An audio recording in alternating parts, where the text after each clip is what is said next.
Shelley Luce, and I'm CEO of Heal the Bay. I'm at White's Point on the Palos Verdes Peninsula in Los Angeles, and what I think of when I'm here is the abundant kelp forest that I can see right offshore, full of lobsters and fish and dolphins and even passing whales at different times of year. But the reason I'm here today is to talk about the DDT contamination site that's also very close to the shoreline right here.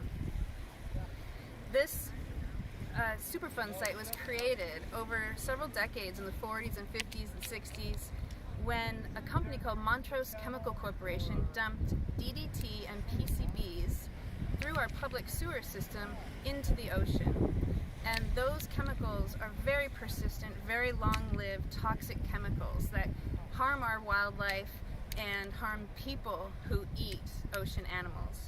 So we've been tracking this DDT for a long time. Heal the Bay helped create an education program to inform some of our most vulnerable communities, anglers who fish from our local piers and feed that fish to their families and who need the information about the contamination that those fish may contain. We also were part of the lawsuit that was brought by the government against Montrose and others to force cleanup of this DDT contamination site.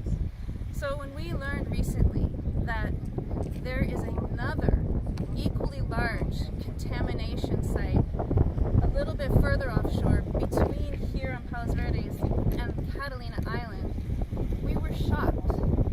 When we learned that the government, the Environmental Protection Agency, the Department of Justice, the State Water Quality Control Board all knew about that site and didn't include it in the settlement and require cleanup and require payment by Montrose for the damages done, we were shocked. And that's why I came here today, just to look at this beautiful place that's used by anglers and people tide pooling and people fishing and swimming and kayaking. I saw someone surfing down there. It's very heavily used. There's a huge city, the city of Los Angeles right here. And we now find out that the hundreds of tons of DDT and PCBs that we knew were here are only part of the problem. It turns out that Montrose had a permit to take barrels of DDT waste offshore and dump them in about 3,000 feet of water. And recently, a researcher from UC Santa Barbara, obtained footage. He sent a camera down and he saw the barrels. And there's great reporting on this in the LA Times, and this is what has got everybody thinking again about this horrible contamination problem. DDT is a really, really devastating chemical. It works its way through the food chain. It concentrates as it moves up from low in the food chain, the fish that are feeding on the bottom, to higher levels of the food chain, the dolphins and birds that eat those fish, the people that eat those fish. DDT is the reason that we lost bald eagles from Catalina Island, because when birds get DDT in their systems, they can't lay healthy eggs. Their eggs have much too thin of a shell and they don't survive and they don't hatch. So for many years there were no hatchlings of bald eagles and brown pelicans and other birds in this coastal area.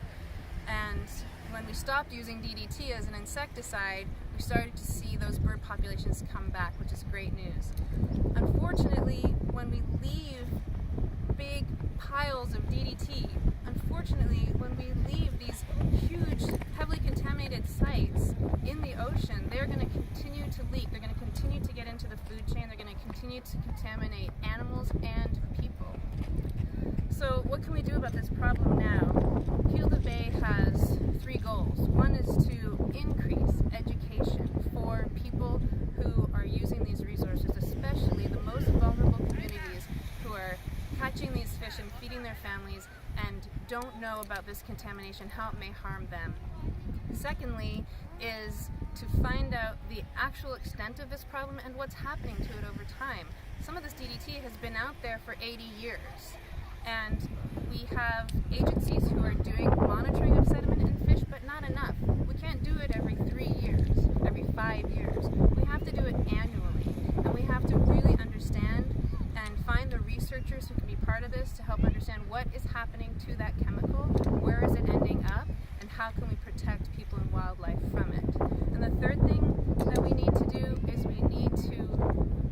get our agencies back together on this problem and find out who has jurisdiction at this point in time to do something about this other massive contamination site.